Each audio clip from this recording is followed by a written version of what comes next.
22वें question में देखो क्या है, दोनों ही वृत्त के क्वेश्चन है। एक वृत्त का क्वेश्चन तो है जिसमें वृत्त की परिधि और क्षेत्रफल वाला क्वेश्चन है, ठीक है, और एक वृत्त का ही क्वेश्चन है जिसमें प्रमेय दे रखे हैं उस चैप्टर में से रेखागणित के, एक मेंसुरेशन का है एक रेखागणित का, दोनों में से एक करना है। तो इसका सॉल्यूशन पहले करते हैं।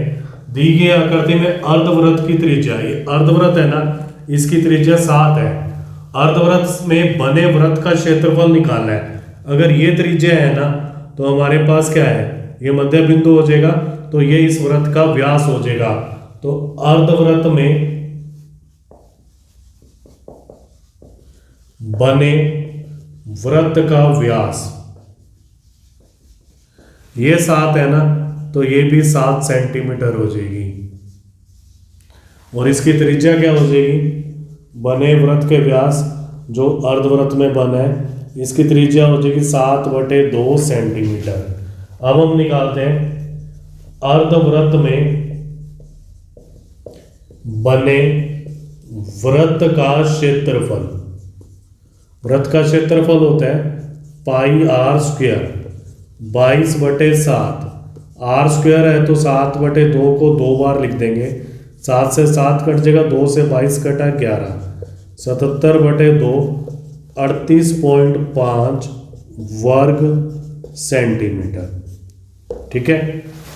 इसके बाद जो चॉइस में क्वेश्चन है, दी गई आकृति में वृत्त का केंद्र O तथा त्रिज्या 5 है, तो मतलब ये भी 5 सेंटीमीटर, ये भी 5 सेंटीमीटर। OP इसके लंब है। अगर OP जीवा के लंब है ना तो OP जो है जीवा को समद्विभाजित करेगा बिंदु P पर, और AB की लंबाई 8 दे रखी है तो ये 4 हो जाएगी, ये भी 4 हो जाएगी। वो हम इसके अंदर लिख देंगे कैसे है। ऐसे ही OQ CD पर लंब है तो ये CD को समद्विभाजित करेगा Q बिंदु पर, तो ये 3 सेंटीमीटर होगी, 3 सेंटीमीटर। अब PQ निकालना है। PQ कैसे निकलेगा, ये ऊपर वाला त्रिभुज है, इसमें पाइथागोरस प्रमेय लगाएंगे तो ये कर्ण 5 है, ये 4 है तो ये 3 आ जाएगा। यहाँ कर्ण 5 है, ये 3 है तो ये 4 आ जाएगा। 3 और 4 PQ की जो दूरी आ जाएगी 7 सेंटीमीटर। क्लियर है। MCQ तो सीधा भर सकते हैं लेकिन इसको पूरा लिखेंगे हम, क्योंकि 4 नंबर में दे रखे हैं मॉडल टेस्ट पेपर में, ठीक है। तो मैं यहां लिखता हूं OA बराबर OC बराबर 5 सेंटीमीटर। अब मैं लिखता हूं चूंकि OP क्या है, AB के लंब है, इसलिए AP बराबर BP बराबर 4 सेंटीमीटर। केंद्र से जीवा पर डाला गया लंब जीवा को समद्विभाजित करता है, ठीक है। अब मैं क्या करता हूं, त्रिभुज AOP में पाइथागोरस प्रमेय लगा लेते हैं, क्योंकि वो 90 डिग्री दे रखा है इसका कोण। तो क्या हो जाएगा, OA का वर्ग बराबर AP का वर्ग प्लस OP का वर्ग। 90 के विपरीत भुजा कर्ण है तो कर्ण हमारे पास है 5 सेंटीमीटर।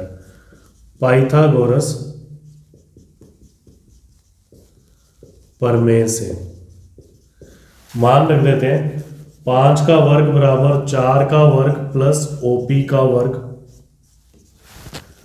25 माइनस 16, 4² 16 होता है, तो इसको लेफ्ट में ले आए OP का वर्ग, तो OP का वर्ग आ गया 9 और OP हमारे पास आ गया 3 सेंटीमीटर।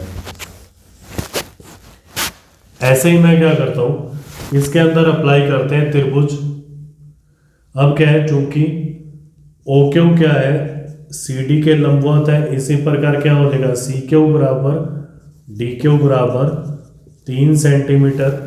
त्रिभुज CQD में इसमें भी पाइथागोरस थ्योरम लगाते हैं, तो क्या हो जाएगा OC का वर्ग, क्योंकि ये 90 है तो इसके विपरीत भुजा कर्ण होगी, इक्वल टू CQ का वर्ग प्लस OQ का वर्ग। OC हमारे पास है 5 का वर्ग बराबर 3 का वर्ग प्लस OQ का वर्ग, ठीक है। 25 माइनस 9, 3 स्क्वायर 9 होता है, इधर आ जाएगा लेफ्ट में ओ क्यू का वर्ग। ओ क्यू का वर्ग हमारे पास आ गया 25 माइनस 9 16, तो वर्गमूल ले लेंगे तो ओ क्यू आ जाएगा 4 सेंटीमीटर। निकालना हमने क्या है, पी क्यू।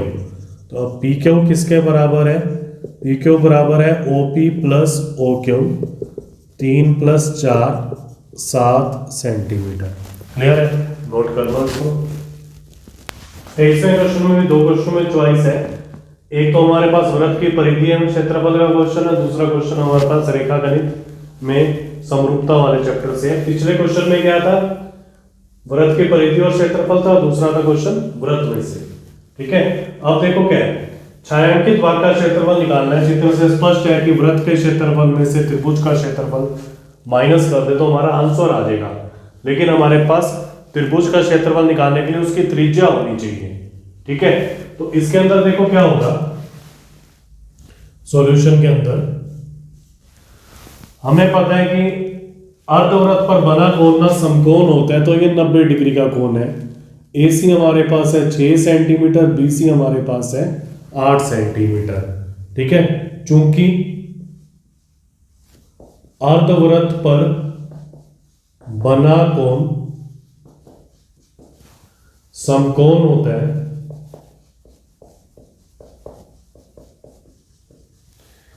इसलिए कोण ACB ये है 90 डिग्री। अब हम AB निकालेंगे इसके अंदर समकोण त्रिभुज ABC में पाइथागोरस थ्योरम से। तो ये 90 है तो ये कर्ण हो जाएगा, तो मतलब आ जाएगा AB का वर्ग बराबर AC का वर्ग प्लस BC का वर्ग पाइथागोरस प्रमेय से। AC हमारे पास 6 है, 6 का वर्ग प्लस 8 का वर्ग 36 प्लस 64, यह आ जाएगा 100। मतलब AB हमारे पास आ जाएगा, AB का वर्ग हमारे पास आ जाएगा 100, वर्गमूल ले लेंगे तो AB हमारे पास आ जाएगा 10 सेंटीमीटर। इससे क्या हम वृत्त की त्रिज्या निकालेंगे, ये तो वृत्त का व्यास हो जाएगा। वृत्त का व्यास तो है 10 सेंटीमीटर, त्रिज्या हमारे पास आ जाएगी 5 सेंटीमीटर।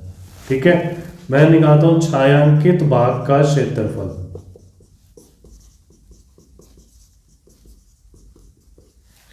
यह आ जाएगा वृत्त का क्षेत्रफल माइनस त्रिभुज ABC का क्षेत्रफल। समकोण त्रिभुज है, वृत्त का क्षेत्रफल होता है पाई आर स्क्वायर, समकोण त्रिभुज का होता है 1/2 आधार गुना ऊंचाई। ठीक है, तो किसी को भी आधार मान लो, किसी को भी ऊंचाई मान लो, कर्ण नहीं लेना आपने इसमें। यह देखो 22/7, त्रिज्या हमारे पास है 5, 1/2, BC हमारे पास है 8, AC हमारे पास है 6।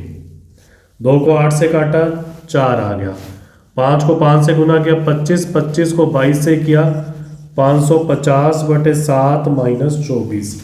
मैं 550 को 7 से भाग दे देता हूँ, 7 7 49, 6 0, 7 8 56, 0 4, 7 5 35, फिर आ जाएगा 5 0 7 7 49, यहीं तक ही कर लेते हैं। ठीक है, तो मैं यहाँ लिख देता हूँ आगे, यह आ जाएगा 78.57 माइनस 24, तो आ जाएगा 54.57 वर्ग सेमी। क्लियर है, इसको नोट कर लो। दी गई आकृति में DE समांतर है BC के। अगर किसी त्रिभुज में कोई रेखा अगर किसी अन्य रेखा के समांतर है तो ये बाकी 2 रेखाओं का समान अनुपात में बांटती है। ये हमारा थेल्स प्रमेय है। तो मैं इसके अंदर सॉल्यूशन में क्या लिखता हूं, त्रिभुज ABC में DE समांतर है BC के। तो देखो ये सारे मान दे रखे हैं, इसी प्रोसीजर से रखना है, AD DB AE EC। तो सीधा हम थेल्स प्रमेय लगा देंगे, AD/DB AE बटा EC थेल्स पर में से। इनके मान रख देते हैं AD का मान है x, DB ये है x माइनस 2, AE का मान है x प्लस 2, EC का मान है x माइनस 1। हम तिरछा गुना कर देते हैं तो यह आ जाएगा x माइनस 1 बराबर x प्लस 2, दूसरी ब्रैकेट है x माइनस 2, गुना कर देते तो आ जाएगा एक्स स्क्वायर माइनस एक्स। यहाँ फॉर्मूला लगेगा a plus b a minus b, तो आ जाएगा एक्स स्क्वायर माइनस 4, तो आ जाएगा माइनस एक्स बराबर माइनस 4, तो x का मान आ गया 4 सेंटीमीटर। क्लियर, इसको नोट कर दो। अब हमारा सेक्शन सी खत्म हो चुका है। नेक्स्ट वीडियो में हम सेक्शन डी को स्टार्ट करेंगे।